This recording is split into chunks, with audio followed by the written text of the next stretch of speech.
This is the How Is He Podcast, a deep dive into Carlow soccer with Podge and Papa, proudly sponsored by Curra Sports.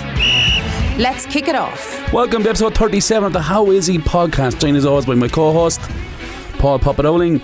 This week we look at the last round of results and upcoming fixtures, and along with Podge versus Papa, we also have a guest with us, a man who started out playing with Fulham's Academy from under 8s to under 10s. He then had a trial with Swindon in 1998 and then moved to Ireland in 99, and he joined Hanover Harps under 15 level and played the whole way up to the first team.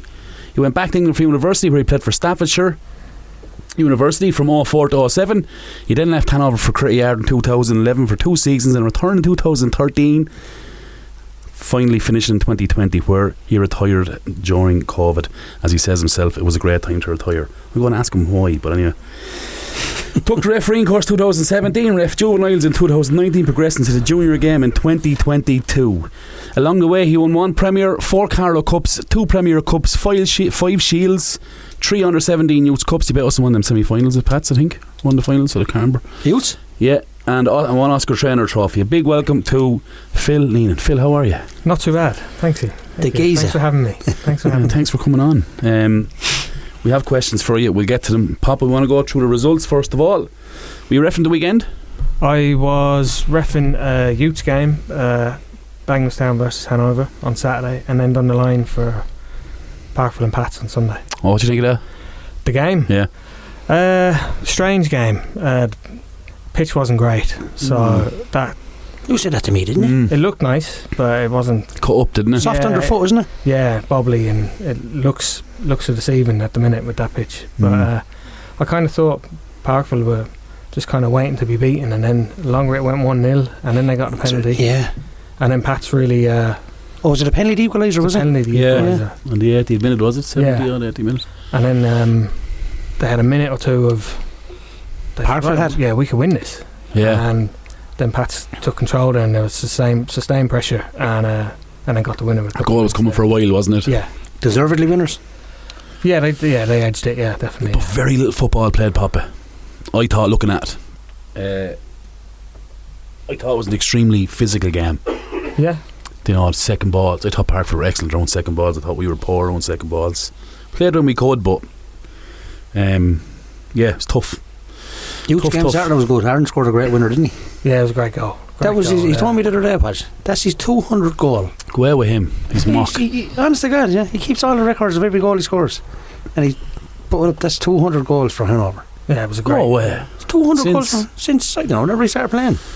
That's nuts. Yeah. It was a great goal. He took your man... He was on playing on the left side of the box. Took your man on down towards the corner flag and pulled on it with his left foot, top corner, near post. Jesus Christ. Yeah. Great game. Good. He's a talent, alright, there's no doubt about that. Kilree 0, Newark 4. Marjorie, you were way off. It was 6 goals. Double figures. Yeah. Marjorie must have been drunk, was he? Yeah. Parkville 1, Pats 2, as we just mentioned. In the Division 1, Mill Celtic 3, Dublin 7. Dublin, St. Motor and Pop. They're getting back to a bit of a rhythm, aren't they? Yeah. In White's Pharmacy Division. Sorry, go on. No, just it's a 2-horse race, I think that was it. With them and Felix. Felix gave Pats a nice bet on Saturday. We'll get to that now as well. Parkville B5, Newark B1. That was on the same time as the Pats and Parkville game. Was it in the top pitch? It was, yeah. That's awkward, is it? It's strange, yeah. Yeah, it was busy there that morning, yeah. Yeah. Do you know what I noticed, well? Phil, about the park, looking at no, I wasn't at the game, but I looked at it back. Have they cut down all the trees around the main pitch? I don't know. It's like it's all got tidier and lower or something around Parkville. The trees on the home side, which is there at the far side of the field, seems to be the same, but they're in gardens. But the ones at the back of the goal say that it's down. I think they're all cut down. I don't know whether it is, but it's so easy. Like you lose a match ball every time you play over there. Yeah. Like, and it's Parkville, they had a net up, but sure, the net is obviously gone now. But wears away over time or whatever happened to it. But it's so easy to lose a ball. But I don't know whether the trees or not. I don't know. Yeah. In Division 3, Wolf Hill won again, 3-0 versus Burn Celtic B. In the Youths, Burn Celtic 2, Felix 0. Bagnallstown 1, Hanover 2, as mentioned. And in the Youths Division 2, this is only 6 on, I'm nearly sure Vale won 8-1 against Pats. Right. Newark 0, Bagnallstown B 1, Ballymurphy 1, Parkville 2. In the Division 1, Phoenix 5, Pats B 0. 5-0 in the end, was it? One of the Dorgans had hat-trick within 4 minutes. Space 4 minutes. Ben Dorgan. I think it was Ben, yeah. Aaron plays in the middle of the field. Hat-trick. Ben is up top. That's crazy, isn't it? Early doors. First few minutes. 27 or 28 minutes in. And then 3 goals like that. In 4 minutes, yeah. Vale Wanderers 0, Hanover. Big unit. Oh no, we already done all them. That's all we have for results. There was limited games the weekend, yeah. Yeah, small games of the weekend. Small. We'll get onto the fixtures later on in a minute. Phil, let's go. We're going to absolutely rinse you with questions. I've been told that. That's when. Yeah. Do you listen? Oh, I do, yeah. Do you? Yeah. So you have an idea anyway? I've listened to every episode, yeah. Have you? Yeah, I have an hour's commute each way for work every day, so it definitely helps. Oh, you're in Dublin? I'm in Arklow. Oh, nice one. Yeah. Cool, but not a great road though, right? Not a great road, but yeah, the podcast get you through it. You're welcome. Thank you. You don't even realise you're driving, then you just throw it into the laughing. Yeah, I'm at a stage where I actually have it on. Not this one, but podcasts in general. I have them on nearly all day. Just even in the background during work, like. Yeah. It's crazy. Yes, they're gone so popular, aren't they? Like it's even. I only said it pod yesterday. It's the new Apple, like new iPhones now. An app of a podcast is automatically on the phone. Yeah. Like you don't have to go download the app. It's on the phone. That's how popular they're gone. So and it gives you a library then of and there's so many different ones out there and good ones, you know. So you're a Londoner? Yes. What part? Fulham. Born in Hammersmith, which is backs onto Fulham. Yeah. But yeah, grew up there for 11 years, and then moved to a place called Basingstoke. Oh yeah, I heard Basingstoke, yeah. Which is an hour south of Fulham, and then moved to Ireland in '99. How did you end up in Fulham's academy? Is that somewhere where you're just brought to play? Yeah, I rang my dad on the way home actually to clarify that, because my memory of that is quite sketchy. And I said, was it an academy, or do supporters just fire their kids in there? Yeah. And he says, no, it was an actual academy. You did have to be brought in. So I don't remember how I was brought in or whatever, but I do remember playing for them, wearing the kit, and we would go down to. We went to. Great feeling even at that age, wouldn't it? They would have been on a serious rise at that time, right? Well, they were the old Division 3. Yeah. Was that when Al Fayed? Did he have to? No, it was before that. Way before that, was it? Yeah. Yeah, it was before that. So yeah, when they went on the rise, I remember when I moved to Ireland, we went back the following summer because my uncle and cousins are season ticket holders at Fulham. Yeah. And John Tiggener was the manager. It was the opening day of the season. French. Yeah. Great player. So they had money then. But I was after stopping playing for them since I was 10 from 10 to 14. So that happened in the 4 years after I left. So Jesus. Kevin Keegan took him up through the ranks, didn't he? From 2 to Premier. He was there for a successful period. Tiggener brought him to the Premier. Oh, did he? That much, yeah. Okay. Yeah. He signed Louis Saha. Louis Saha played for. I remember United bet them in the year they won the treble in the quarter final or last 16 of the FA Cup. Yeah. And Keegan was the manager of them that year. And they came into the Premier League in what, 01, 02? Around that, right? Yeah. Good players. I'm an Arsenal fan, so how does that happen? There's a couple of memories that I have. One was a fellow he was a boy at the time in primary school. He was a huge Arsenal fan, and I was his friend, and so we would just happened go from to that his house after school and stuff. And then Arsenal won the league or the League Cup and the FA Cup. They beat Sheffield Wednesday in '93 in both finals. I think that kind of rubber stamped, obviously, because they were after winning 2 trophies. After that, then it was that the famous David Seaman save in one of the games? No, that was Pescalito, was it? No, that was the semi-final. That was 98 or 9. Was it later than that? Yeah. Oh, I think it was not. Remember that save? Could have been. Unbelievable save. Yeah, unbelievable save. Talk me through your memories of the coaching at that time of Fulham. Like, is it well structured, well balanced?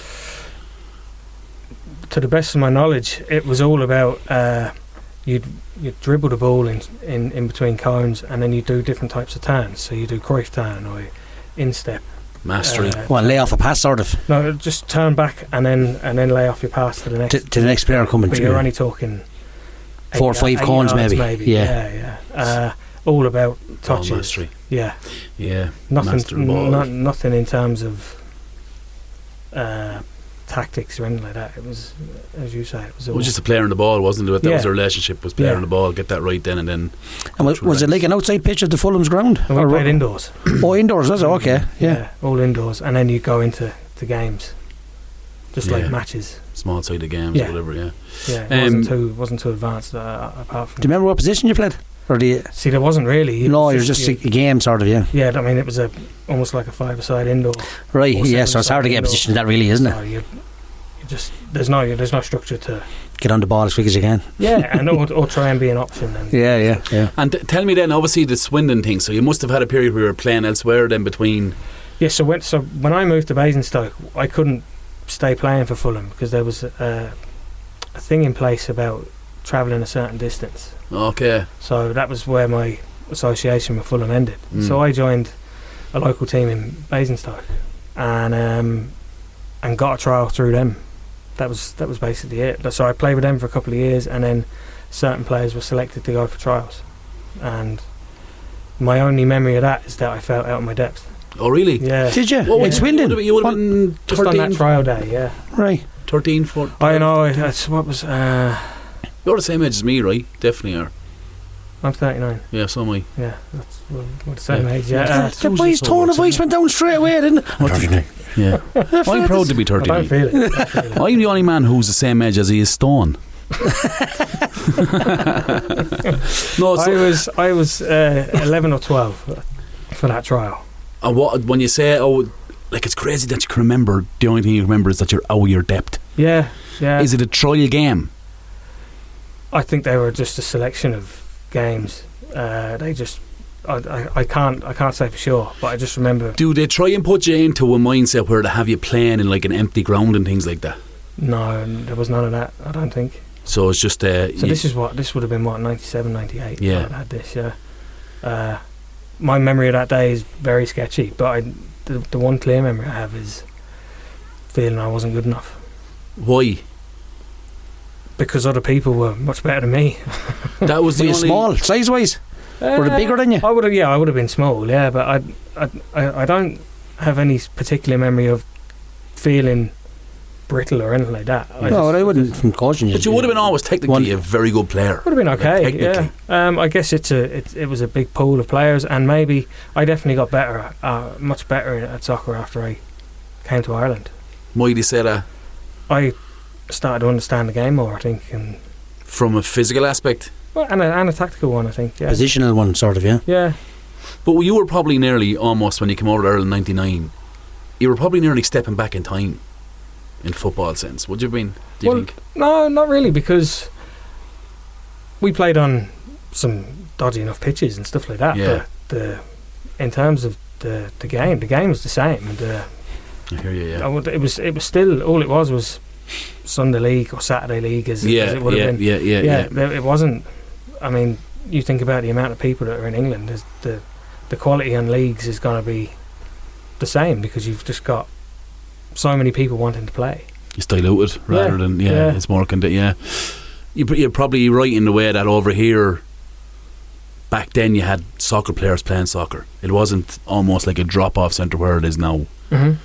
Do you get me? Yeah. So it's like it was soccer players playing soccer. So you talk me through that. You come to Ireland. Is there any kind of culture shock in? Have you been over before? Have you been back and forth? I've Irish family. My grandparents are from Kerry, so I would have been in Ireland several times. Okay. But the culture shock from going from Basingstoke, which was a pretty big town, and we had a school. There was 1,500 students in the school, and I went to the Pres then. Yeah. And there was I'm not sure, there was 150 in the school. Yeah, you know? It was, that's smaller than what it is now. Yeah. So that was a big adjustment. There's more in the canteen than there is. You were in school. But that was a big adjustment. But my mum threw me into the tennis club to try and make some friends, and I was obviously into all sports. Yeah. So. Still are really, aren't you? Yeah, kind of. Yeah, when I get time, I'll watch what I can. You know? But so that love of sports kind of helped me settle in and make a couple of friends. And I was okay at the likes of soccer and stuff, which was a big help. You know? Yeah.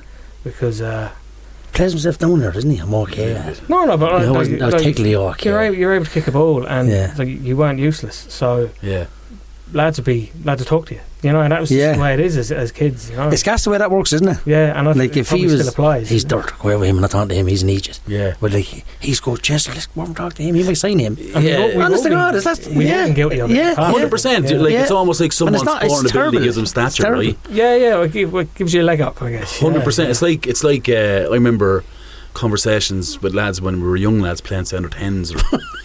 He's wearing Nike. I am not marking him. Yeah. That over there is wearing Power. I'll do him. Yeah.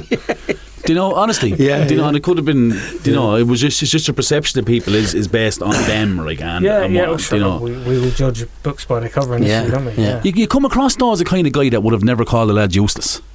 Well, I would like to think that I wouldn't, you know, but I've probably grown up a lot in the last few years. I don't know. Like, I've never seen you. How many times were you booked in your life? I was booked loads of times. Were you? You was sneakily dirty. I was never booked for dissent. You never sent off? I was sent off once in my career. Were you? I was, yeah. I don't ever remember, because I remember. Was that under me?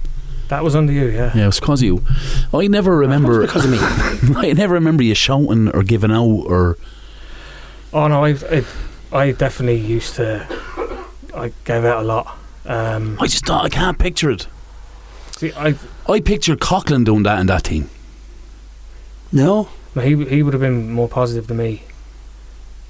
Go away. Do I have you wrong? No, it's not. I don't think you have me wrong, but I don't know. It's like he wouldn't have like roared at a player. I roared at a few players in my time, but it was only as I got older I realised that didn't help anybody. So I learned to bite my lip. The person I fought with most in the field was him. As a player? When I was coaching, I'd have... Why? If he wouldn't agree with something I'd say, he'd say, you need to... I mean, he'd shout back or whatever, but that was... He was my... I was very outspoken in training. Yeah. You see, that's where I don't... See, I only remember you from playing actually a bit against you, because I would run the Pats team, I would have been playing the Hanover team down through the years. And we bet you fighting in the cup final one year, but anyway, move on. And must be over 20 years ago. No, it is. It is more to watching you play when I was over Pats. So that's my perception of it. So I would have never said that. Well, firstly, I would never said you were an angry player. How would you describe yourself as a player? Decent at some things, a lot of things. Tidy? Not great, yeah. Tidy, yeah. Tidy would be, and if you say it in one word, I would say tidy, yeah. Yeah, we're definitely in the same place there. I would have said you were exceptionally tidy. He's brave in his position to take the ball, which is one of his biggest attributes that he doesn't even know in regards of that team got stronger every single year as we got since the first time me and Dagger took them over. Every year, like, we were gathering trophies and getting closer to winning the league, but he was in the bigger games taking his ball off the defenders with his back to goal with someone like Dean Kelly pressing him or a Budgie Marr pressing him, and he was still willing to take the ball and very, very rarely lost it. And it was just so clever to just and it was never overcomplicated. It was just like, why do I have to think I have to go buy this player? Don't, just lay it off. And he just lay it off, and he'd move again, he'd get it back, move it again, and there was 3 cogs in that wheel, and they're all 3 massively different cogs. Him, Cottle and Rave, when I think we won that league that year. But his brains was just fantastic. Like, his knowledge of the spatial awareness of where he had to be to get it in the right places, to just do the simple things right. That was an attribute that stood out to him. And I was standing on the sideline every single Sunday looking at him. And I used to know, like, there was an 8 out of 10 every week. Yeah, I get that as well. Do you know, in that we'll get to the creative thing in a minute, right?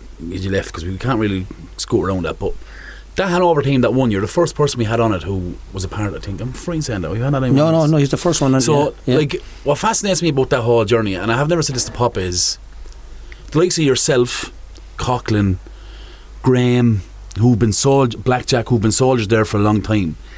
when did you know that? Because you were close so many times. Like, when did you know as a group of players that, hold on lads, there we are, we're definitely going to get this? Oh, I was crippled with doubt that we would never do it, because we'd come so close and we'd put some serious blood, sweat and tears into those couple of title challenges where we fell short. And I genuinely thought, and because I'd be quite negative in my own head, I thought, hard on yourself, like? No, I'm always looking at the glass half empty, right. And I wouldn't necessarily project that. Are you like that? Are you like that in life? No, not really. No, good. No.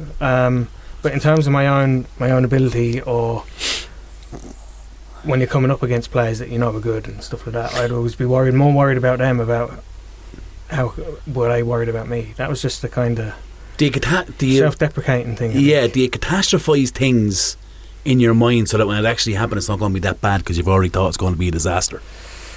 I don't know, maybe subconsciously. Yeah. But I used to worry a lot. Do you think you were dominated by people in the middle of the field? No, I wouldn't. But I'd always be worried about having to play them. Oh, you'd see him togged out, and just to mark this lad's going to run me all over the pitch, type thing. You know.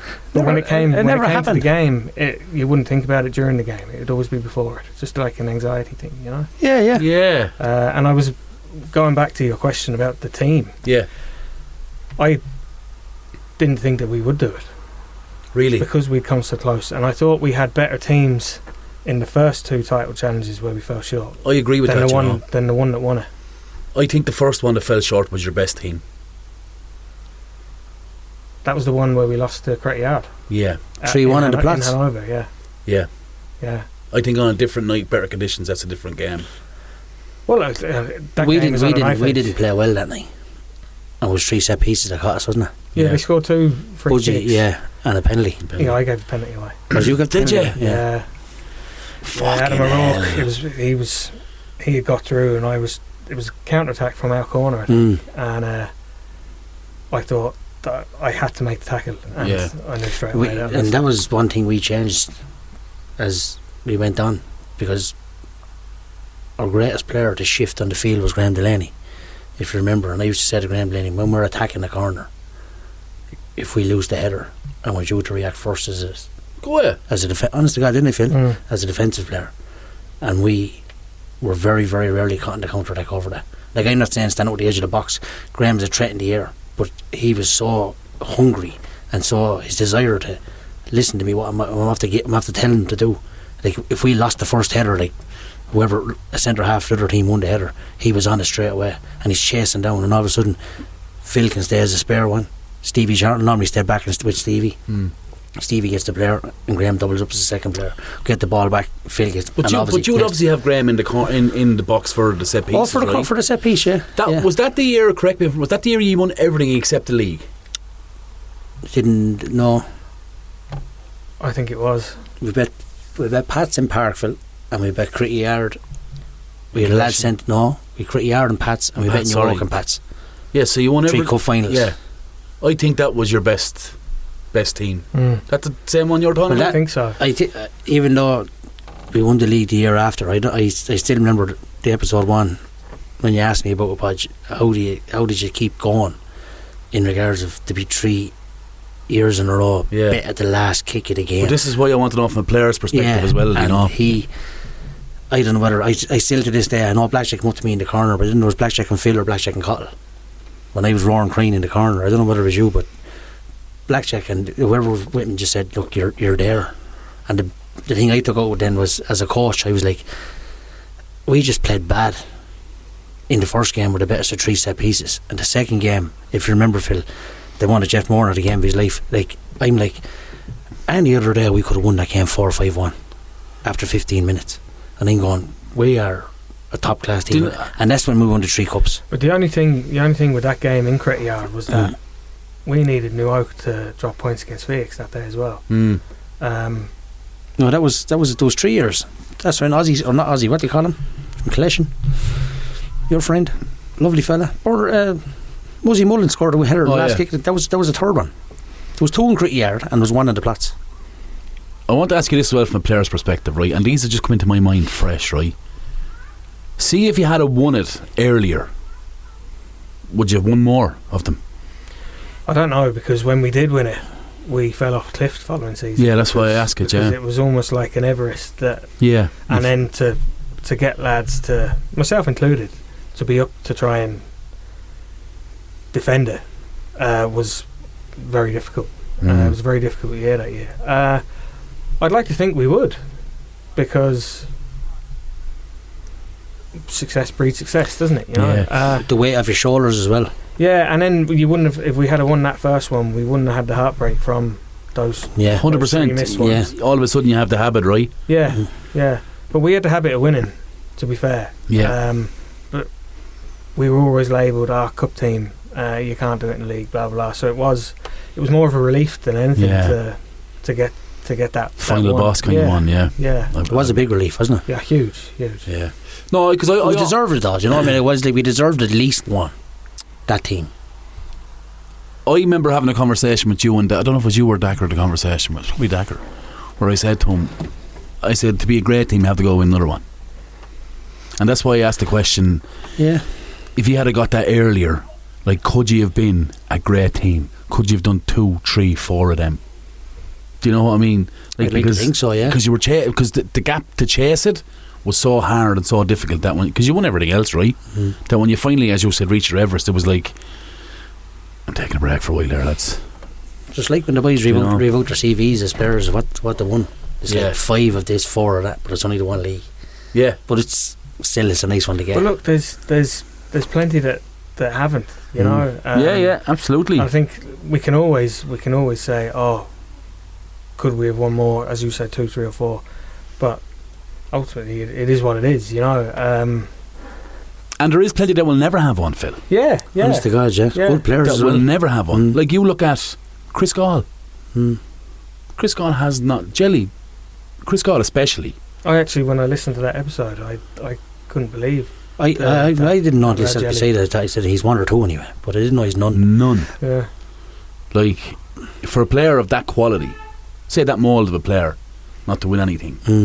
To have been that dedicated to it as well. In a relatively big club where he's looked after properly, to not pick up anything. It's hard. It's nuts. That's fucking enough of Hanover. Fuck's sake. Tell me, why did you all agree hard? Okay, so we had a manager at the time who I clashed with, really, in Hanover, and I felt that under this manager we got to the last 4 of the Leinster Junior Cup, but I felt that our success was in spite of the manager rather than because of him. It just didn't sit well with me. What was going on at the club, the way training was, the way the Sundays were, and soccer's my only sport. Yeah. So there was no gap for me, and I took it very, very seriously, and I didn't feel it was being reciprocated. So I said that I wouldn't play under that manager the following season.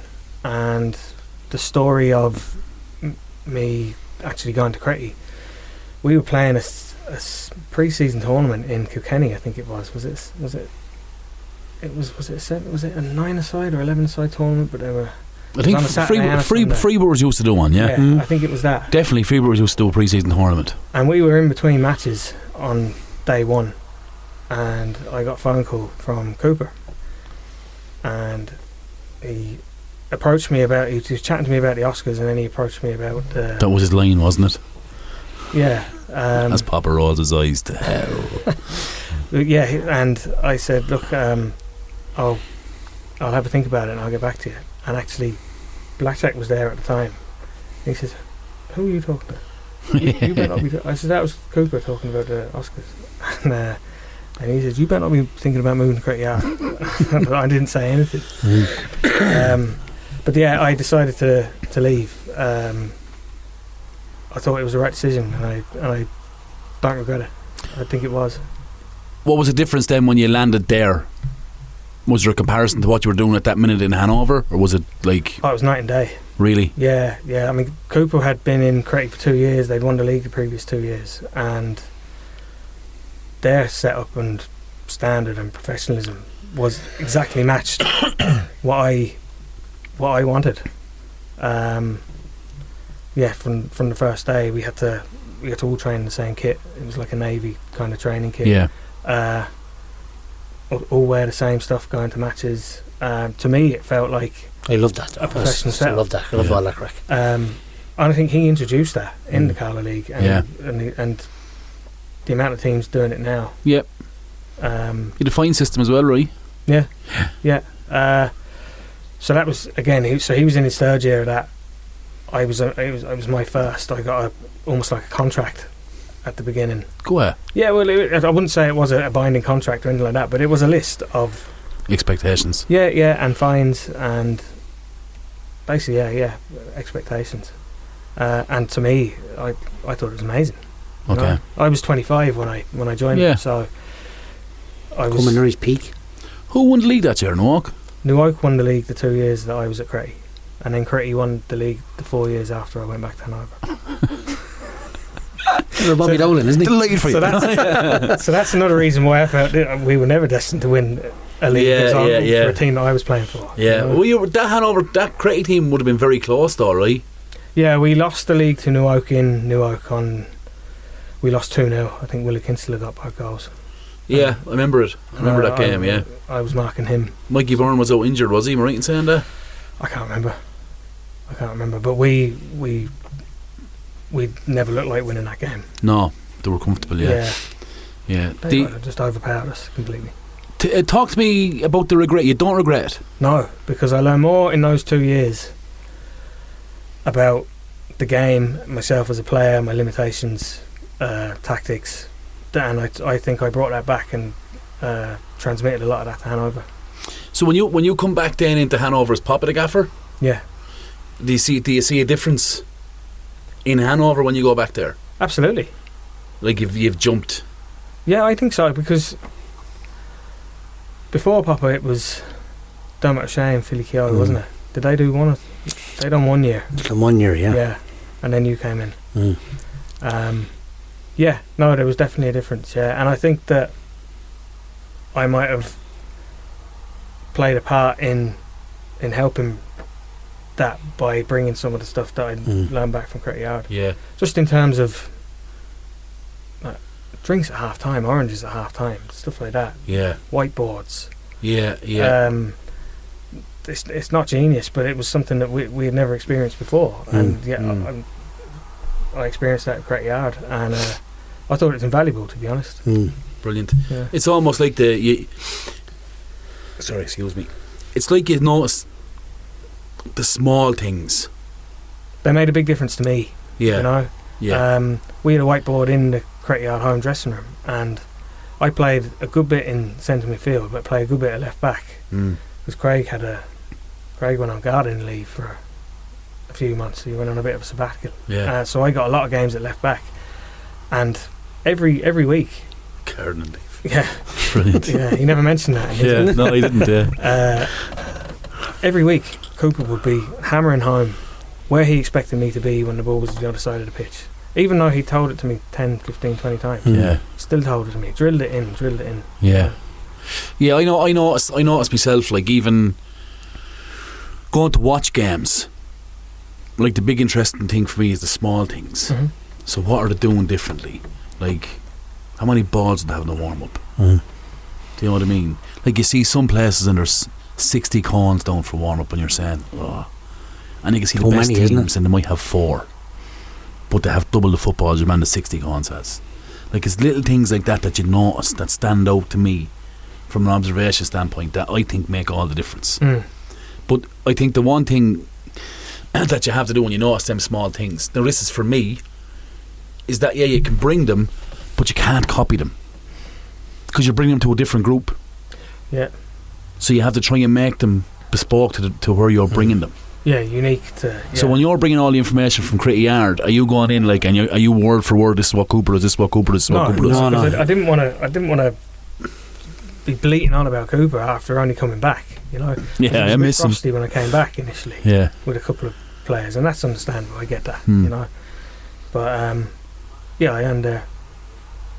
Trust again, I guess, you know. Forgiveness. Did you? Yeah. I used to have little meetings, like not even planned ones, weren't they, Phil? I'd always have a chat with Phil, Col, Blackjack, senior lads, sort of. Do you know what I mean? Just different things, and Phil was like about the oranges and the Jaffa cakes, and I made sure that happened every single game. We started doing a board. There was just and then I think the boys had respect for me then as well, as a coach or as a player, maybe, I don't know. And I was also very. I think I was one of the lads, even when we were out boozing all the time, say celebrating a cup. Yeah. But when I trained, I trained. There was no friends, like. Yeah. I used to need him more than anything in training. Just on the whistle, lads. That's it. The game is on my whistle. Yeah. Be corrupt referee. He'd be fouled on purpose. Yeah. No. Yeah. I'd be the very same. Yeah. And then he'd be like, "Fucking hell!" Like, I'd be like, "What's the point in having rules in the match if you're going to change them?" You go off on one, I love the reaction. I think especially in training sessions. It's in great. tight training sessions. It's great. It's different with the Oscars. I go in there with different attitude. From a comedy space, a fun space, to make this interesting, because lads are doing it. But when I went in the club and it's a small side of the game, I'm a cunt. And just to get a reaction out of that. Because I think you judge the character better when you get the reaction out. And them games are fiery, like, weren't they? Like the training ones. We were revved up a lot of the time. Jesus Christ, a Friday night game. But then you're a million miles an hour in those training games, and you want to win, and there's lads are roaring at each other's faces and stuff like that, and they're really pissing them off. Yeah. But then on a Sunday, they're all doing that together against the team they're playing against. You know, it built the camaraderie. 100%. It's actually, and I actually think that was the foundation of that Hanover group. That you were a group. You were a really fucking close group. Yeah. Because I would have said at that time, the group I had at St. Pat's was just as good, if I'm going to be honest. But we weren't a unit. We weren't a group. Yeah. There was too many lads that let me down at different times. But you never had a lad let you down, or if you did, it was rare. There wasn't too many, was there, Phil? Well, I let you down once. Yeah. What did you? Go on, tell me. We were the league. The year we won the league, actually, we had a match away to Ballymurphy. I think it was February or March, beginning of March. So you go in the running, so to speak. Yeah. And I went to London for a Kasabian gig and didn't make it home. On purpose. Yeah. Well, I had every intention. I had a flight booked, but I didn't make it home. What's the lead singer of Kasabian? Surge. He's Leicester fan. Yeah. He's actually quite a good soccer player, isn't he? Yeah, he's tight. He's real soccer in the whole couple thing. of highlights on Soccer Aid and stuff. Are you a Kasabian fan, yeah? Yeah, massive. Yeah. Brilliant, I like Kasabian, like myself. Refereeing. Yeah. Where is the draw to refereeing? A lot of people ask that. Yeah.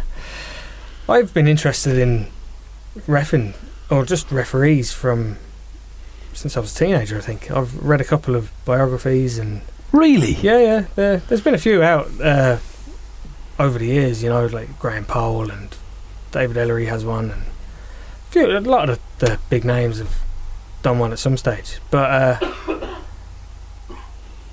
I think referees can offer something to the game if they have the personality and their demeanour. And I think that they're two things that I might have. Is it because you still want to be a part of it? Yeah. You haven't played 35s, right? You played no 35s? No. Any reason? You were going to play with my knee. Yeah. I've a type of arthritis in my knee, but I fell on a stag playing soccer, and I ended up having to get injections in the knee to lubricate and stuff like soccer that. On a stag? Say which end? No, it was my cousin. I knew it wasn't me. We were in Portugal, and there was 30 of us, and we were in a big villa, and there was a 5-a-side Astro pitch.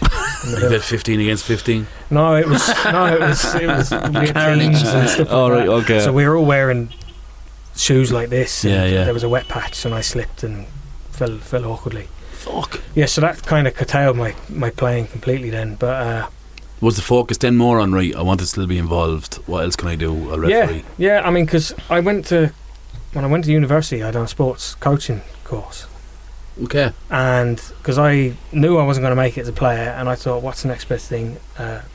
Coaching. Yeah. Let's try and be a coach. But when I started that 3rd level degree, I hated it. Hated the theory, hated all the paperwork. You had to write coaching plans and stuff like that, and I just wanted to be on the field. Do you ever have to do that, Podge? Yeah. It's You quite enjoy it? No. I hate it. I love the practical side of college. Yeah. I hate the theory side of it. Did you get to do the practical side? Well, you went out and you done practical elements of it. I love being given I was obviously, mine was football specific. Presume yours was a vast range of sports. Yeah, it was sports coaching. Yeah, so like saying the B licence, you're given a topic, so it could be playing out from the back. So you have to work a 5v5 game. I love that. Like, I love working that out. I even like writing it down. Yeah. But when I sit down then and you're asking me to work out cycles for pre-season and recovery times, like, go away, you nerd. You know what I mean? Yeah. Go away. We had to do a module on that type of stuff, and we had to base it on a Premier League team. So if they were playing midweek, then you couldn't have full training on a Monday and Tuesday, having a match on a Wednesday. And then there was different studies that showed that if you had a match at 7:30 on a Wednesday night, you should schedule your training to match that time so that players get in a cycle and stuff like that. There's loads of research and science done on it. Yeah. I enjoyed that part of it. It was the actual thinking of a coaching plan and stuff like that I realised just was not for me. And have you coached? Have you done any coaching courses, soccer coaching courses? I've done a couple of PDP ones when I was 18. Have you done any coaching? No. Soccer coaching? No. Is it something you think you'd ever do? No. Never? No. I don't think I'd have the patience with lads not responding to WhatsApps and stuff like that. You know? Really? Yeah. It just wouldn't be for me. So when it comes to the refereeing, that's why I took it up, because A, I thought I might be okay at it, and B, I thought that it's a great way to stay involved and watch all of these games that are happening. You're the best seat in the house. Because you'd go anywhere, right? If I could, yeah. Even if you weren't, you'd go. You'd be at all games, wouldn't you? Yeah. I'd bring Luke to games to give Ellen a break and stuff like that, and so it gives me a chance to watch the football. Yeah. You enjoy refereeing, it's clear. What do you not? There must be something you don't enjoy about it. Again, about the kind of self-anxiety going on in the head, like before games. Let's fucking talk about that. I would be anxious. I'd cope with it all internally. I wouldn't express it. In a certain type of game, or any is juveniles okay. I find them fine. Yeah, I can fight them. It's harder to mind the parents really than the players, isn't it? Yeah, I tell you, I don't Sometimes, hear a lot of noise. To be honest. Well, if you're looking out for noise off parents, you're in trouble, I think, as a referee. Like, concentrate on the field, like. Yeah, look, I can only speak for myself. I personally, you hear shouting and stuff like that. I don't hear what's being said. Yeah, it's all part of it, isn't it? Yeah. Again, as you said, I'm concentrating on, it's free, I'm concentrating, getting into position, blah, blah, blah. I'm not listening to outside influences, so to speak. But, games, like, I did Collection New Oak at the start of the season, and I was fierce nervous at the... Is this the one up in Collection? Yeah. Tell me, just park that for a second, right? I'm going to ask you this one. Has anxiety been something you dealt with all your life? No, I wouldn't say I have anxiety or anything like that. It's just when it comes to me stepping on the field, basically. So would it be more nerves? Yeah. So I would have never described you as this kind of person. No. First, because I don't know you, right? And it'd be ignorant of me to try and describe someone I don't know. But I would have always, and just in order to describe you, I would have always thought you were quiet, confident, you know, good. You know, them kind of positive things. I would have never said that. I would have never said you had that little bit of doubt. Yeah. You know, like I would have never called you a nervous person. Okay, and I'm not in them moments. No, but in the lead up to these games, as a player, as a ref, you'd be going around in your head just nervous about doing well, basically. And then once you're on the field, that all disappears. When the game is finished, do you get a relief then? As in, I've done well. Do you know? Is there a box ticked in your head where you're going, I didn't make any bad decisions here today? Like, you're going to make a bad decision sometime. Do you know what I mean? Like, you bottled one down in Kilree last year. Should have given Brandon Kelly a penalty down in Kilree last year. I think I said it to you. Yeah, It went down too easy for me. Yeah, you did. Yeah, you did. To be fair, I thought that was a brave decision. I thought the easy decision would be to give the penalty. Yeah, it was still a penalty. No, but I don't. I see. The funny thing is, we don't think of that. You know, we don't think of that from a referee's perspective, and maybe it's something we should think of more. That they're going into a big game, like you just mentioned the Noah collection game. Yeah, like that's a big game now, right? You're going in that, you're the man in the middle. Like, especially when it's so tight of a game as you'd well. never like think that you're last going kick to be of the game, worried. really, was it? That's the Dean Kelly free kick one. Yeah. Do you think you could progress as a referee? Like, do you have any aspirations to go League of Ireland? I don't know what the procedure is. I think I might be a bit too old. What? Seriously? Yeah, no, I don't know. But fitness wise, you have it, the referee. Yeah. Another level. Have you done an Oscar Trainer game yet? I haven't, no. You've done a couple of college games though. I've done some college games. College A games. I've done I reffed the Leinster under-18 semi-final last season.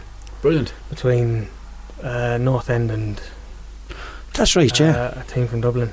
I'm not sure. I can't remember the Stella, name. was it Stella? No. Could have been UCD either. I'm not sure. Yeah. Can't remember.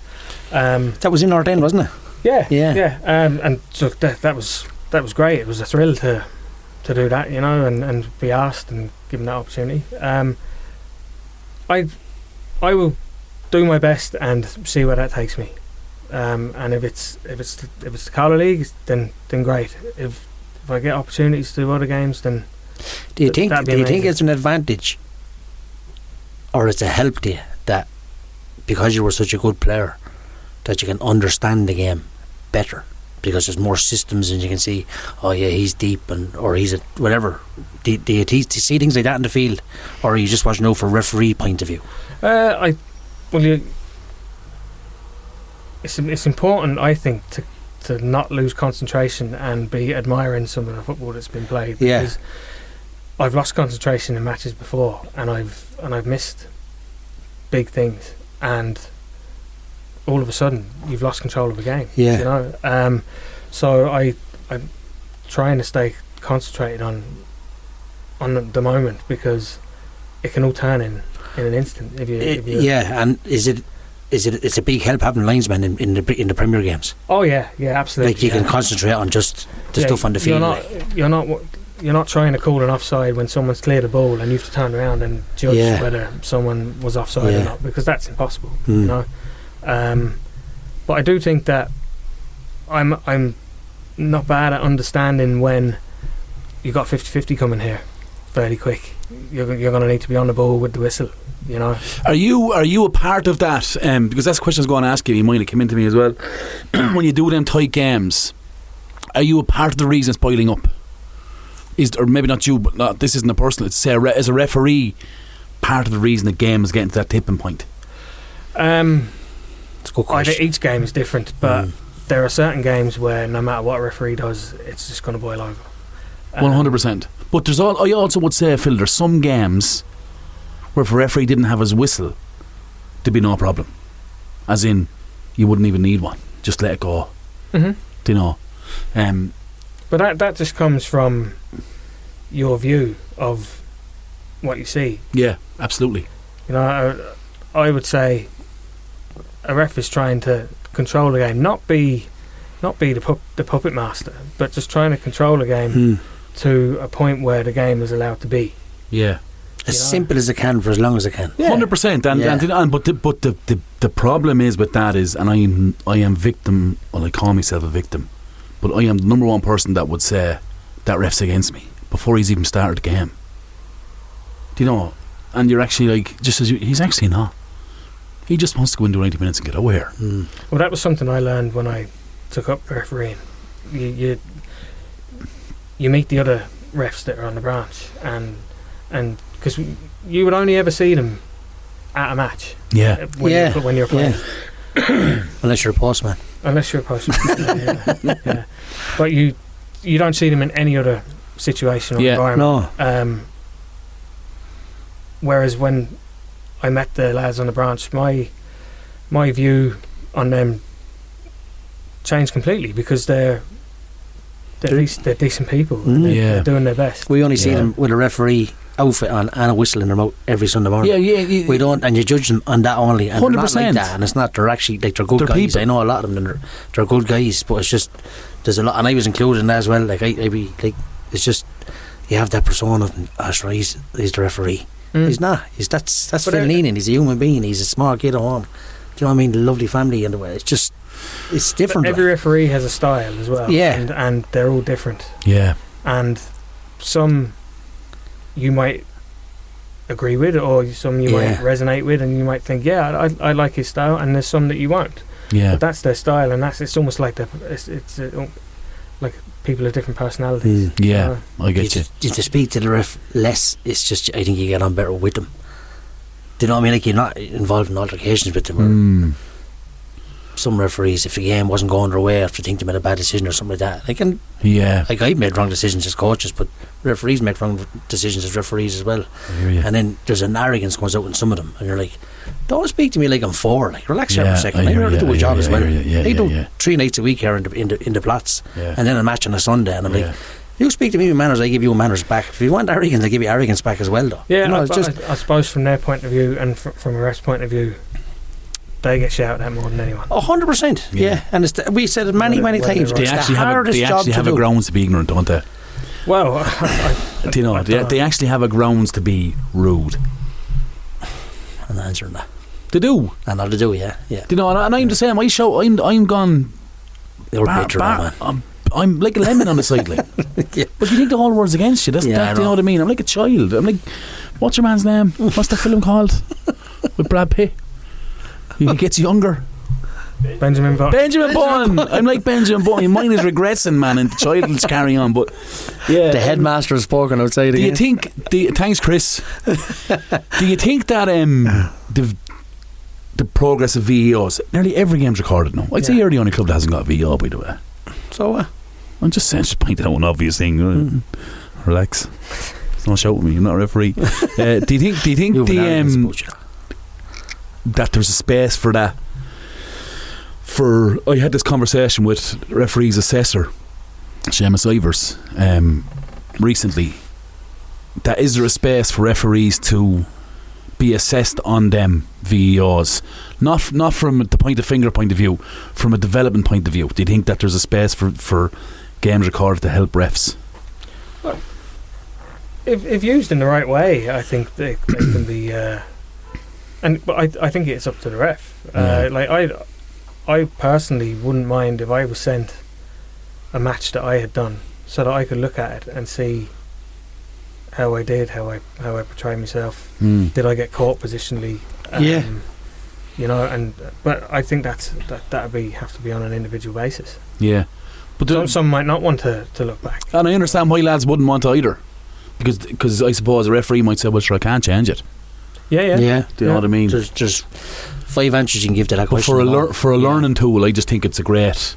I think they should jump on the bandwagon and say, well, I've no doubt that in the Premier League there's deep analysis of the refs deep. Each week. And they're all being shown, and they're all acutely aware that this isn't we're not going to pick the bones out here, but we are going to get everyone to learn from some of these things. I reckon at that level, Phil, they have extremely difficult conversations on feedback. I'd say so, yeah. And I actually think that's the reason why there's mistakes been made. I think referees in the Premier League are on eggshells. I think there's a serious fear there with them when they're going reffing games with the VAR. Well, especially after the incident with your man, they got sacked. Oh, that's outside. Yeah. Well, I mean, he was asking for that, right? Sure, you can't. Don't record me, but don't send this, won't you not? No. Yeah, all right, man. Yeah. See you later. A 5 o'clock heart to heart in a house party. Yeah, dizzy or what? Like, do you know what I mean? Do you think there's longevity in refereeing? I think there is. Yeah. I mean, you look at this. Pat Moore in '73. He's still offering. He's done lines down Premier games, right? Yeah, but he's teaching under 12s how to throw the ball in. Yeah. He's Yeah. providing a service that's invaluable, I think. Yeah. You know, and he's if he wasn't there and some of the other older refs, there'd be even less juvenile games played, you know, because of a lack of refs. You know, so I think there is definitely longevity in it. If there was a proposition made where the club managers, let's just talk Premier, right? If the Premier managers, the 10 clubs, 9 clubs, 10 clubs, 10 right? clubs, yeah. 10 clubs and referees branch come together quarterly. Do you think there's a space for that to have conversations on, like open, honest conversations on, say, situations or times or things happened, or like, do you think there's more? I think the whole thing with referees is there's not enough line of communication. And I think you made the point that we don't know these people off the pitch, so why don't we create opportunities in a space where 10 clubs meet the referees for an open, honest conversation. The referees can control the meeting. Any updates on new rules, you know, any updates on games that were called off and why they were called off, just things like that. I think that there has to be a collaborative approach, I think, with refs. My own opinion on that would be that you couldn't just go, right, we'll book a room in the Talbot and we'll all turn up, and I think it'd descend into chaos, to be honest. Yeah, I think you're right, yeah. Because lads don't forget what's been said to them. Yeah. And it could be just seen as an opportunity to throw shit at the refs, to be honest. That's just... There is some people that walk in and says, you're not a referee, no, I can say what I want to you. Yeah, you don't want a meeting like that. No, of course. Like, I personally wouldn't do it, but it's just, there is lads out there that would... Would you like that as a manager? Let's say quarterly. I love being able to approach a referee and speak to him and say, like, I've had a lot of discussions with one referee and his explanation to us has been fantastic. You know what I mean? It really has, and it's just like, it comes back to the two words that Phil said, demeanour and personality. And his demeanour, the way he spoke to me, he was like, he's at the calm me down with the way he's fucking speaking to me straight away. I said, no, Pop, here's the way it is. Listen to me for a second. Yeah. The reason that's given is because it is. Yeah. No other reason, only this. That's the reason it's given. No, that is the rule. 100%. That's it. Yeah. I can't do anything else for you. That's the rule. Perfect. Thanks for that. Run over them to shake his hand at the end of the game. But maybe even a representative. Well, I just think we need to move to a more collaborative space. Well, you know, Podge, even a quarterly one is probably a bit harsh, but definitely before a ball is kicked at the start of the season, where there's linesmen involved in games in the Premier League, can we just have a meeting to say, right, lads, just even to just... Well, there's no rules involved. Yeah. Here's the new rules, and in fairness to that was a success, though. Oh, it's massive success, and you see the referees, especially in the, I'm only at the Premier games now because I don't play the B team anymore, but you'll see the referees are there 10:30 at the latest, on the button every single game. 3 of them walk in together and boys check their nets, and they're all on the ball, like, you know. Match card is handed over to the home team, comes to us, back in the dressing room, we're out of 5 say, and games are starting more on time. The nets is ready. Do you know what I mean? Like, yeah, I think it's good with the linesmen. I think the league is taking a step forward in professionalism by introducing assistants. From our point of view, we had training sessions before the season to try and look as professional as we can, you know, in terms of our signals and what's expected of your assistants and blah blah blah. I would think I speak on behalf of all of the branches. We're trying our best to make it work, you know, to be as good as we can.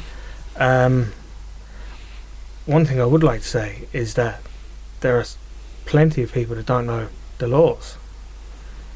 I'd say that, yeah. Well, I'd say 2 out of 3 in here don't know the laws. And you could get a few questions, and I'd struggle on some of them. Some of them are quite intricate, you know.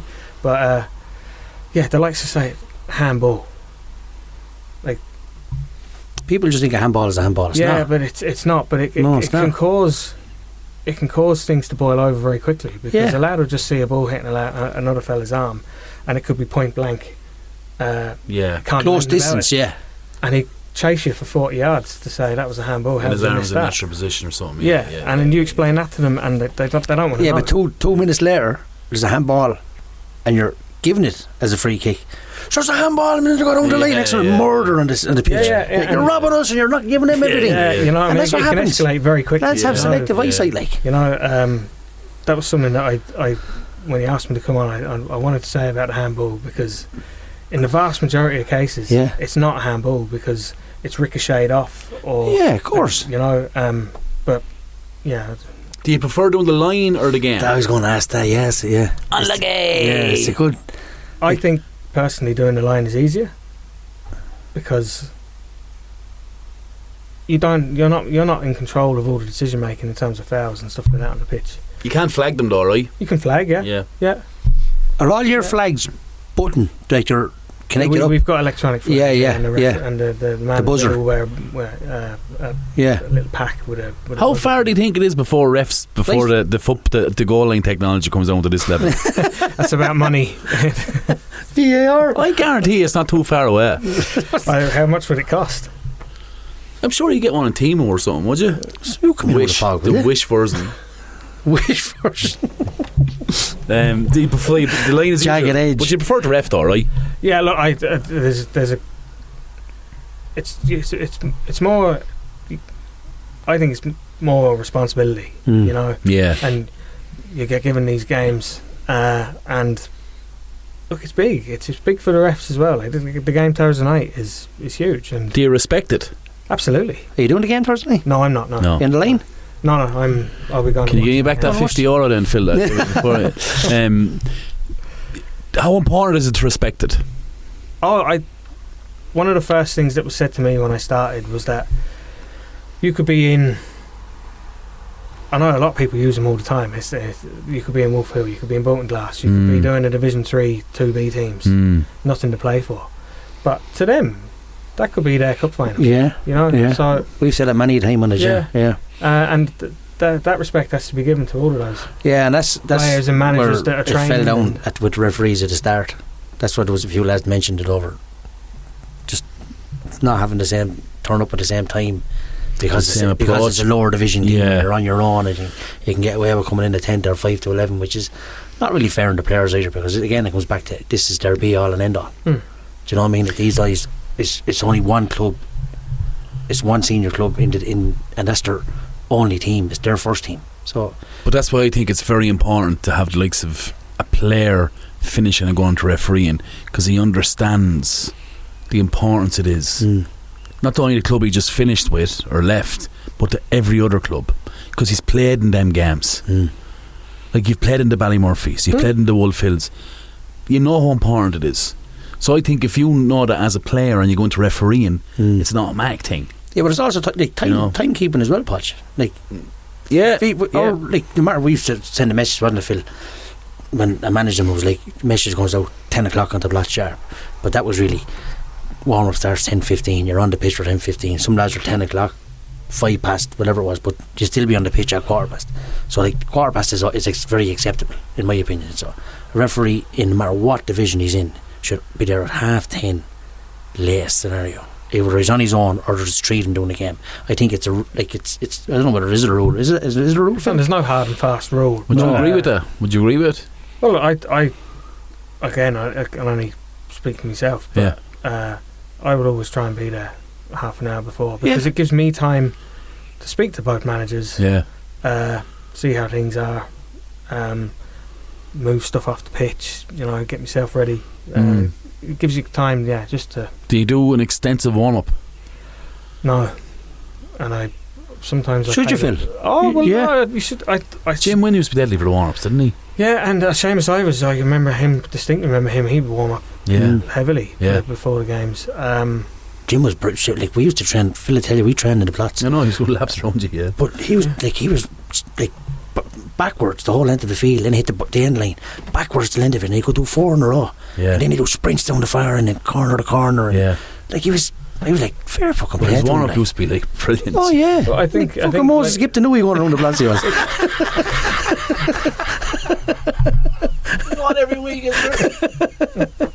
Oh man. But I think it you'd automatically think to yourself, just even subconsciously, this lad means business, He 100%. He takes pride in what he's doing. 100%. Here's the other responsibility as well. Like if you you seen what happened in. I think I wasn't at the game. It was the New York and Hanover game in Hanover this year.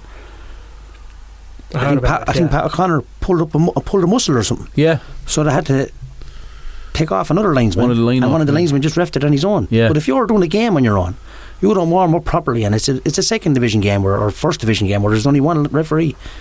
If you pull up, there's 25 or 6 players that's affected by you not being warmed up properly because you're injured. That's a great point, Pop. You're in control of the game. So I said, you're really responsible for 26 players. If you're responsible. Of course you can get it, but if you warm up properly, you have a better chance of not getting injured than you do of getting or pulling a muscle or something. I hear you, you know what I mean? Yeah. So, that's actually a great point, yeah. But I have suffered in the first 10-15 minutes. Yeah, you're not warm. Yeah, you know. Yeah, you're not in second wind territory, right? No. Yeah. No. Do you find the game quicker on Astro? Refereeing.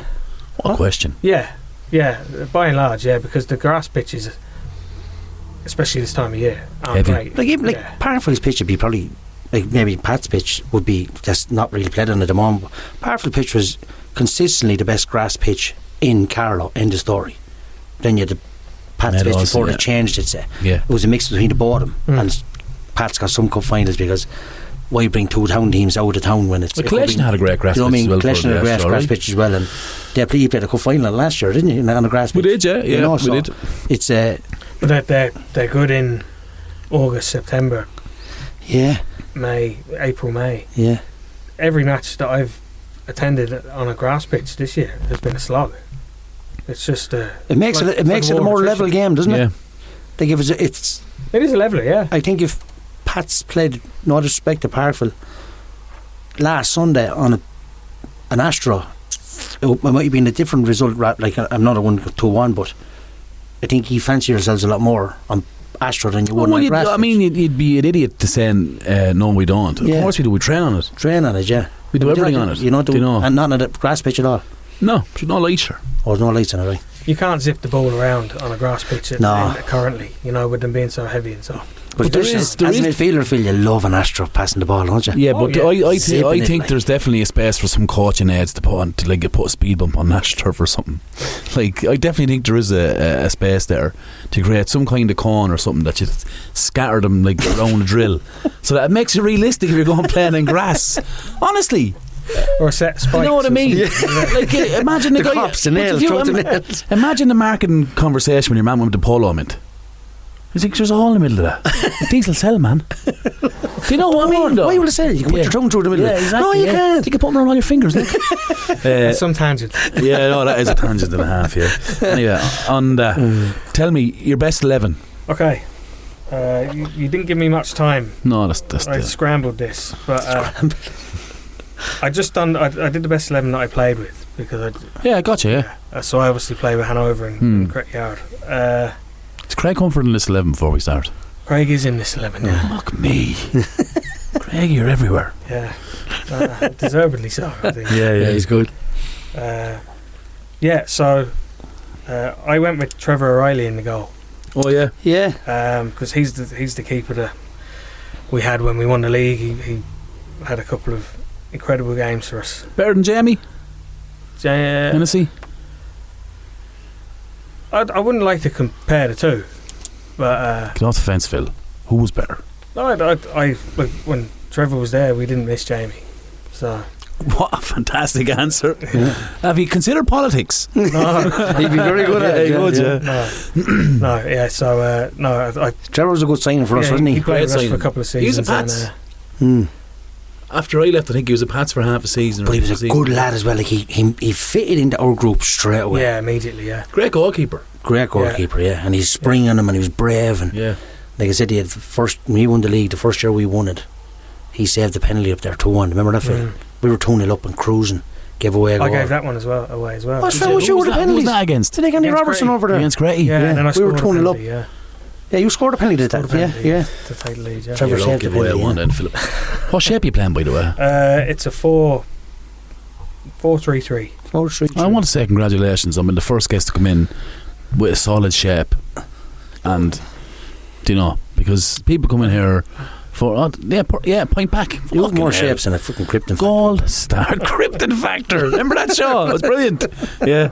Build these Lego box while jumping over this hurdle. Driver over here beside me. Go on anyway. 4-3-3. Point back, I seen. So you're playing with 6. Yes. We'll get to him in a second. Yeah. But So the back line, and Simon O'Shea right back. yeah. Solid. Brilliant money for He was great. Every team hated him, but we loved him. Everyone he genuinely is the most hated was the most hated player in Carlow. You should do a most hated 11. It'd be quite funny actually. Thanks for that. I'm going to write that down. There's something with that jazz punch. You might get in that pot. He was great. He was great on the ball. Great engine. Came up and down. Oh yeah, Got a lot of goals. Got a lot of goals. assists. Yeah. And He flicked into the middle of the field anywhere too. He could play right full, or you could play right side of midfield, or in the 10. He would have played a lot of the. I remember playing against him as well because he's the same age as us, right? Or he's in the same. He would have played a lot of midfield. Yeah, me and him juvenile. played centre midfield. For old underage growing He up. excelled out wide offfield, didn't he? Like he was a proper right full. That very get the better of him. I think centre midfielders make the best fullbacks. Oh yeah. I've always been an advocate for that. Always. Look, you play with Gritty Yard, middle of the field or left back. Yeah, look, it's both positions. You get a lot of the ball. Yeah, you get a lot more of the ball right back, and if you're right, well, I played the right back for the Oscar Trainers a bit. It's just you're another example. Like how you play found fullback it so easy there. Like pace wise, with a fast winger, you're in a spot of bother, but if you get positionally right, and just clatter him then, and that's it. You can't run without legs. The old clatter master. Yeah. Centre halves, Blackjack and Colin Whelan. Colin Whelan, you mentioned before, yeah. Finishes barely. He was brilliant money. He was the first Rolls Royce centre half that I ever played with. I'm just sorry he didn't play for longer, to be honest. He struggled with injuries too, didn't he? Yeah. He was amazing, and he was one of those. He was just a lovely lad, but on the pitch he'd kill his centre forwards. Is he John Whelan's brother? No. Different Whelan altogether. No, not them. No, because John's brother played centre half for Hanover for a period as well. Leo. Right? Leo, yeah. Madman. He's in the post office now. Is he? Yeah. And so we don't need to say any more about Blackjack. No, he's a future guest. We're going to go another fucking Hanover episode. Yeah. Jesus. He was. Blackjack's top class. I said many times, he'd run across the field, and a banana oil in his face. We were training there. Lads 5 minutes late after coming from Buncrana. Do you know what I mean? Like, he'd text me so many times individually, privately. Pop, might be 5 or 10 minutes late, but he said I'll be there tonight. And I go, where are you? He said, I'm just leaving Donegal town. Like, what the do you know what I mean? Would he be there? Yeah, he'd there. Loved it. And he took it very seriously, and that was infectious, I think, and we all fed off that. He was a great captain. How important do you think it is now to take it seriously? Do you think you will win without taking it seriously? As a collective? Yeah. No. No. I mean, you can have a couple of players in a team that you're carrying. Well, not carrying in terms of attitude. Yeah. But you can't have the whole team. And they still produce in terms of ability. I think it's vital for lads to buy in 100% and take it serious to be successful. Even if it's only. I remember having Lee Murphy here, and he said we want a double one. You're doing 5-a-side, but that 5-a-side was so intense and so serious. Do you know what I mean? The other side of it, like if you don't buy into it, you'll as a group you'll pick up a cup or something like that, but you'll never consistently win. But it's the actual to win the league title. It doesn't matter what. It doesn't matter if you're going juggling balls twice a week. It's the buy-in. It's the application. You gotta buy in. It's the, I completely agree. It's everything. Yeah. Anyway, sorry, we keep digressing. sorry, Phil. Okay. Left back, Stevie Charlton. Yeah. I remember when he first came into the team, he had a few training sessions with us and a couple of matches, and I thought, this lad is useless. Oh yeah. Yeah, I couldn't believe it. I couldn't believe how well. But he was so young, and I didn't allow for that, and he was probably terrified. He's got someone like me roaring and shouting and being very hard on people in training, and he didn't need that. I didn't realise that. Yeah, he needed it. But then as he got older and he got better, and I got more mature and less ratty. No, he he improved and improved and improved, and he was brilliant. Yeah, but Joe Rattingisfield got the best out players as well. Well, Like, it needs some people, but it needs people that weren't regular starters, is what I said to you. Statement and a half. You may elaborate on that one. No, I won't elaborate it. But All right. I put it school friends of his. All right, if he got on to them about if they come on and they weren't at the standard of the lad going off because we were winning 2 or 3-0, he would say, fucking move the ball or whatever. And next thing, there'd be an argument between him and a good friend of his. I know who this person is. But there's loads of them. Yeah. Honestly, but there would be wonderful many times. Yeah, He had standards like. Would you have simply though the person who was coming on? Or but I think it'd be more in training than more matches. training, yeah, because okay. like, you're not potentially costing anyone anything in a match. You know? Would you think that if you say you mentioned Stevie there and you're like, I thought he was useless, and you're kind of hammering him, if he left and never came back, or if he left and went to say Parkville or Newark or someone, and you're like, I can't believe we let him go because I was fucking hating him, where would that sit with you? Oh, He'd be devastated. Stevie played. He was 17, I think, playing youth, but he was youth the following year. And he came to Pats. He went to Pats. He promised me. He said, "Pop, I'll be back. I'm just going to play youth for a year." And he was true to his word, and he came back. But what I'm saying is, isn't that a fantastic judge of him as a character, that he's taking slack? He's probably worried, as you said, because he's not that player that needs that kick up the arse, and he kept coming back. He's a quiet chap, isn't he? I'm telling you now, in this day and age, lads wouldn't come back. No, some lads wouldn't. No, this generation, 100%. Yeah. I think the biggest roar in the pub was when he came into it. After we won one of the cups, won the league or the cup. Yeah, because he used to react to Swanee. Swanee was his man. Yeah. And Swanee said, "I get Stevie to come down." Stevie come down and whoa, scuba. Was he? He's not a drinker, is he? No, not really. No, not really. No. There was a couple of cups we won, and we'd be 6 or 7 pints deep, and then there'd be a taxi gone to his house to drag him out of his house. Yeah. Oh, he come, yeah. No way. Get him out. Just a quiet chap. Yeah. What's he work at? Works with Trevor McCarran works for Trevor in Dublin. Oh, go away. He's on the accountancy. Brilliant. Yeah. I'm not getting him on because he won't talk. Oh, he's getting better. Yeah. Okay, so in the 6, I've Mikey Byrne. Yeah. I played midfield with Mikey. I know he's gone back into the back line now, but he was brilliant box-to-box midfielder. Everything I wanted to be, really. You know, he covered the ground. So hard busy. as nails. He's busy, yeah. So busy. Watching him and Cotton have the battles over the years was class. Very hard to get the better of him, Mike. Even now, I look at him playing now. Like I think back to that Newark Critty Hard game in the outside competition early in the season. Mikey was outstanding, and then came off injured. Remember, he nearly held that Critty Hard team together until he came off. But it's very hard to get the better of him. Yeah, he's seriously dogged. He's tenacious. He's very good. Yeah, and can play. Absolutely, because I remember playing against him when he played for Castle Rangers and thinking, this lad is head and shoulders above the rest of this team. Yeah. And then he went to Cretty and obviously had a great career there as well. Brilliant player to play alongside now, I have to say. Yeah, a good crack, and I liked him. Yeah, he's a good lad. Yeah, I like him. Yeah, I like Mike. He'd have you back as well. Oh, he would. Yeah. So then in the ahead of him, the 2 boys I have ahead of him, Cottle and Alan O'Brien. Tell me about your recollection of Alan. Well, when I made my debut for the first team, it was away in Wolf Hill, and Alan played centre midfield. I played left wing because I was a winger before. It was 4-4-2 though, I'm guessing. So yeah, if it had been different shape back in the days, it would have been inside, right? No, see, I was a winger growing up until I done my cruise ship. Okay. And then I lost my pace when I came back. And did you have a pace? Oh yeah. Shots fired. I definitely burned you a couple of times. Oh, hey! In the kitchen. 1-0 Phil. Well done, Phil. 1-0. Maybe in training. So you were running out of legs. For that. Oh, 2-0.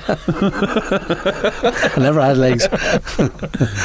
But Alan O'Brien, he's only, what is he, 3 or 4 years older than me? Yeah, he's 42 or 3, yeah. 42 but or 3. When I went into that team, it felt to me like I was just turned 18. It felt to me like he was 28. You know, he was really mature, took me under his wing. Even like mature in the way he played the game. Yeah, and you could tell by his standing in the team that he was a leader in the team. Yeah, and a brilliant footballer. He was Garo, wasn't he? He went to America and everything to play football, but Yeah. Jesus Christ, he was some soccer player. Yeah. He was so good, like he could play in the goal. He's a brilliant goalkeeper. Centre forward, he was big. Technically You excellent. get that Yeah. ball Technically into him, you would not get the ball off him. He'd be like a Mikey Cooney or someone like that to hold the ball Sticks. up. Like. Just Oh, good luck. yeah. Super glue, like. Yeah, and you use his arse to fucking. And it's the big one, old yeah. Dalglish one, yeah. Yeah. Yeah. Yeah, and then Cottle beside him. So me and Cottle, He's another one that make Harrow's most hated, isn't he? he might do. Yeah, maybe we should do a poll for it. Yeah, and see, Yeah. But We've 11 picked already. Phil, this is our podcast. We'll come play these around here. but yeah, so we obviously played centre mid together for Forever. years and Yeah. dovetailed really nicely. We both had attributes that the other was missing, I think. I don't think Cottle gets enough credit for how much he can actually play. No, he's good. He's a good player. Like I know, like he brings a tenacity that I've probably never seen ever in junior soccer, and he brings a kind of an attitude that I don't give a fuck who we are. Oh yeah. Like a lot like Mikey. That's why Yeah. they were theirs were some Like, battles, I think. But But yeah. people see that about Cottle, but people I think overlook the fact that he was such a good fucking soccer player and still is. He's good, yeah. Like able to get it down and play, can bounce balls, can put balls around the corner, can turn on both feet. Like he's tidy taking on the back foot, he's tidy taking on the front foot. Like I think he's a really good player. He's a couple of assists for us this year, just splitting the two defenders. Yeah, with he's the a good passer as off well, on yeah, burn. man. You know, he's a 4 or 5 assists there. But people forget that he played for FC Carlo and he played for Shells, I think, underage as well. You know, And you he don't get was there for He's seriously competitive individual. Though. he was good at FC Carlo. yeah. Now it was before my time with them, but I used to go watch them. Like, and he was good. Like proper good at that level, like. And captain the Oscar trainers as well. Captain the Oscar trainers, yeah. See, captain of the year, you won it, yeah? Yeah. Brilliant. You're on that as well, Phil, right? Yeah, I was definitely a part of the squad. Yeah, okay. You were caught with a lot of work though, weren't you? Like you couldn't really get too many training sessions around. But Yeah, I was in and out, but I was thrilled to be part of the group. Yeah. You know, It's a nice one to have, isn't it? yeah, absolutely, yeah, Yeah. I get very lucky, Yeah. you know. I had a Sometimes manager that liked me, I think. Eddie was very good, yeah, and Mickey was good as well. Anyway, go on. But yeah, no, just going back, ass! going back to Cottle, he had just a simple refusal to be beaten as well. Yeah. We were 1-0 down against Cretty Yard in one of the cup finals, and at half time, and we were down to 10 men. Yeah. And Cottle gave Was that a Robbo speech. sent off? I think it was. Yeah. Cottle gave a speech. We were all sat down. We didn't touch the ball the last 15 minutes of the half. They just pinged it Yeah, around. I was like just guessing the half time we were 1-0. Yeah, and he gave a speech and make the hairs on the back of your neck stand up. Cottle? Yeah, just about how good is this going to feel when we come back from this and we feel like there's no way back, blah, blah, blah. And then Sheep got sent off 10 minutes into the second half. And then Blackjack equalised, was it? Someone was great header. Swanee got the winner. Swanee got the in winner. extra Blackjack time. equalised, yeah. Yeah, and it was because personally, me and my negative head, Yeah. I thought we were toast, Yeah. you know, but he didn't, and that was just his Brilliant. again another thing that was infectious. Brilliant. Uh, So Craig's obviously on the left then. Craig's on the left, yeah. How does Craig into everything? He played there many times for Critty Yard, didn't he? In his younger He said days, that yeah. himself, yeah. And I love Craig. I think Craig's top class, to be honest. Yeah. Another one hard as nails and brilliant footballer. Another one you go to war with, isn't it? Yeah. Number 9. Number 9 is Graham. He's up top. Yeah, thought as much. He made his debut again out in Wolf Hill. Same. Not that day, no, No. because he's a Bit younger, yeah. he's a bit younger. But me and him played up front that day, and he scored 2, and we knew we had a special player. Yes. You know, I think all of a sudden things like leagues were something that we could potentially talk about. You know. Yeah. He was just a difference, wasn't he? Like we have a lad who was on a bad year, he's getting 25 goals. Like, Yeah. It's Well, like, crazy, like, yeah. do you know what I mean? Yeah. Like we play games in like away to Stretford and stuff like that, and we'd be under the cosh defending a corner, be headed clear, and he'd take it and he'd run the length of the field and score. Yeah. You know, just Crazy stuff like right over stuff like. absolutely. Yeah. Yeah. And it's just, and that would win us games. You know? Yeah. Or put games to bed or whatever. You know. Yeah. Do you know them games that are 1-0 and you're just like all of a sudden you're defending on your penalty spot because they're going through their spell. You need the Graham Delaney. Yeah, so he was the one player that was score something or not. Yeah. Take a game with a scruff of the neck. All of a sudden it's 2-0 with 20 minutes left. You're thinking, nice one, we're home and lost. Yeah. Do you know? Purely because of him. Yeah, his brilliance. And do you know what is? I think that's something that this Pats team has. Because I think, and I wanted to say this and I forgot to say it, I think that Parkville game and that Collection game, the last 2 ones, I don't think we win them games last year, the year before. I think that's something that we're after developing. That a game's in the balance, all of a sudden you have that spell and we have the ability to go boom. I think as well, you know, they've been punched on the nose a couple of times in the last couple of seasons, Pats, and you definitely learn from that too. Yeah, and you get great belief from those types of wins that you've had this season. Yeah, Thursday night's going to be brilliant, isn't it? We'll get to it in a second. Oh, we gone, Chris? Hour 25. Oh no, we better run through it. Who's on the right, Phil? I had Lee Key on the right. Oh yeah, brilliant. Yeah, he was there when I went to Cricket Yard, and you could see why he played professionally in Poland. And you know, another one who could win you a game. Cool down, man. Cool down. Win your game out of nothing, you know, or put a game to bed out of nothing. Very skillful, impossible wasn't he? to play against when he was on form. Good player. We will. That's a great side. Good side. Right, okay. Podge versus Papa. We won't go through it now because we're tight for time. I'm going training. Okay. But we'll send you on the fixtures and you send me on because this is our last episode before Christmas. Right. The next 2 episodes we have are the Scrags live show.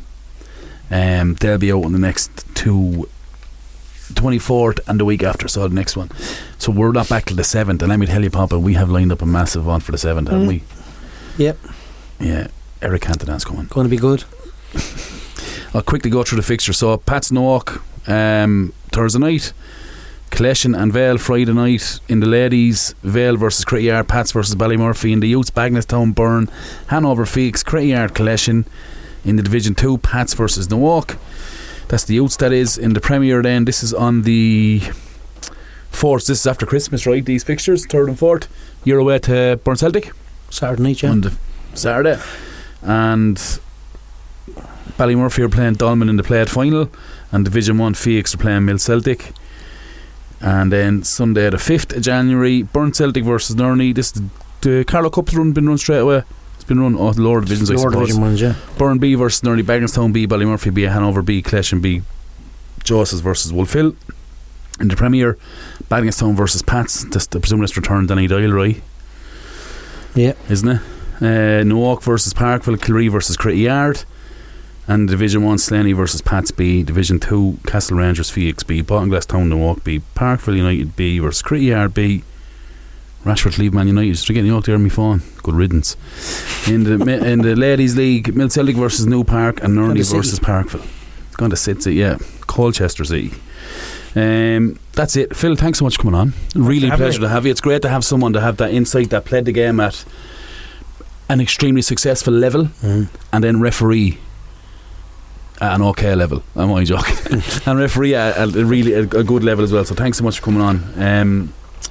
Papa, we have a Christmas draw to do, yeah? Yeah. I've all the names in the hat here. Will you hold the hat? I will hold the hat. I will record this. Phil, you pull out one. Okay. Give it a shake. Papa, this is going. Just on go on, Pop. Just on Phil, I just want to say thanks for coming in as well. He's obviously a great mate of mine. Huge respect for him as a player. Love going watching refereeing now because it's refreshing. Do you? I do, yeah. I do. I go watch him a bit of time refereeing, and he'd ask me my opinion. Heckle him. No, I never do that. No. But no, and I wish him the best of luck, and I hope that you go to a different level because I think you're good enough to it. Whether age, I don't think age is an issue, but I think you're definitely able to do it in League of Ireland. So best luck in the future, bud. Thanks, man. Now video is gone. Okay. Papa, there's the hat. Just one. Don't have a look. I had to make it small because when you grab the name. Okay. And then I will verify it for you. Yeah. Stokes Kennedy Crawley. I'll take the hat back off. You take the hat back off it. Thomas Harkin, right in saying that? No idea. Thomas, if you're listening, get in contact. There's €500 on the way to you, my old friend. A happy Christmas to you. Well done, congratulations. I'll stop that now. So crap at this. But yeah, look, that really good episode. Lads, thanks so much for the support. I genuinely appreciate it. I hope you all have a great Christmas. Christmas drinks, Papa. Talk to me.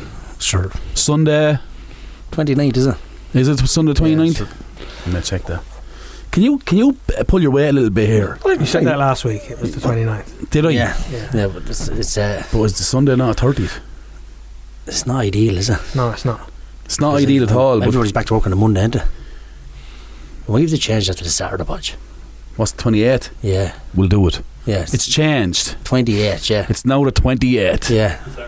That's the Saturday, yeah. Thanks, Chris. Are you coming for a pint, Chris, with us? Yeah. Lying bastard. Yes, you are. So we'll change it. That's the disclaimer. We're going for a pint. What? I don't know. I had a nasal spell there. We're going to 28th of December. Scrags. Starting Scrags anyway. 6 o'clock. Yep. 6 o'clock in Scrags on 28th. If you want to have a drink with us, we'd love to see you. Come along. We'll have an old chat, football chat of times gone by and current times and new times. Get him out of the house. Come out, Phil, if you're around. I'll come out for a couple of that. Yeah, absolutely. Cool. Lads, have a great Christmas. Absolutely, and thanks for all your support, lads. It's humbling, being honest, but I wish you all happy Christmas to you and your families, and same to you, Podge and Phil. Same to you, Papa. I hope you enjoy have it, lads. I hope it's a good one. As always, it's not my podcast. It's not my podcast. It's Carlo Soccer's podcast. It's your podcast. Thanks very much. Good Over night and God out. bless. That's full time on this episode of the How Is He podcast. Available on all podcasting platforms.